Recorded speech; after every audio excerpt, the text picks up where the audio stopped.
जड़ बुनियाद हिला के रख दी है।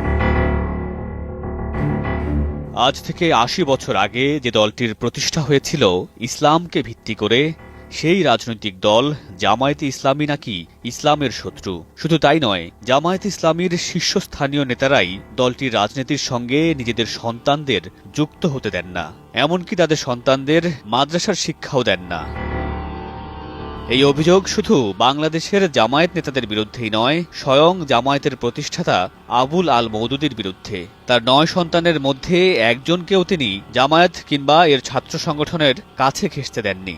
মওদুদীর সন্তানরা পড়েছেন পশ্চিমা আধুনিক শিক্ষা ব্যবস্থায়।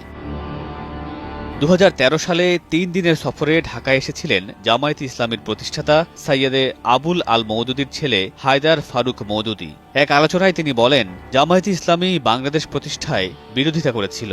সেই দলটি স্বাধীনতার ৪২ বছর পরও কিভাবে এই দেশে রাজনীতি করতে পারে। বাংলাদেশের রাজনীতির সমালোচনা করে তিনি বলেন, পৃথিবীর ইতিহাসে বাংলাদেশই সম্ভবত বিরলতম দেশ, যে দেশের জন্মের সরাসরি বিরোধিতাকারী দল স্বাধীনতার পর শাসন ক্ষমতার অংশীদারী হয়ে দেশ পরিচালনা করছে। बंगालियों को लाइन में खड़ा करके 303 की गोली टेस्ट की है।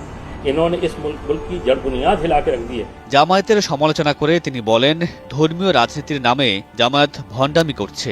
আমার বাবা সবসময় আমাদের জামায়াত থেকে দূরে রাখতেন।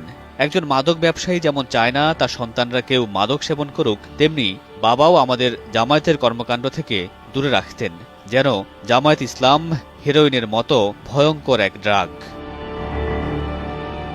মওদুদী পুত্র আরো বলেন, আমরা ইংলিশ মিডিয়াম স্কুলে পড়েছি, আমাদের সঙ্গে জামায়াতের রাজনীতির কোনো সম্পর্ক ছিল না।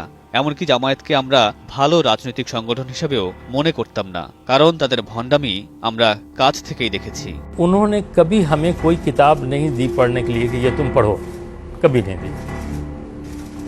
ना उन्होंने कभी जमात में शामिल होने के लिए। ১৯৪৭ সালে দেশভাগের সময় পাকিস্তানের স্বাধীনতার বিরোধিতা করেছিল মওদুদী। এ প্রসঙ্গে তার ছেলে বলেন, আমার বাবা পাকিস্তানের বিরোধিতা করেছিলেন। তিনি বলতেন, পাকিস্তান একটি নাপাক ও অপবিত্র ভূমি। অন্যদিকে ১৯৭১ সালে বাংলাদেশের স্বাধীনতার সময় জামায়াতে ইসলামী বাংলাদেশের বিরোধিতা করেছিল।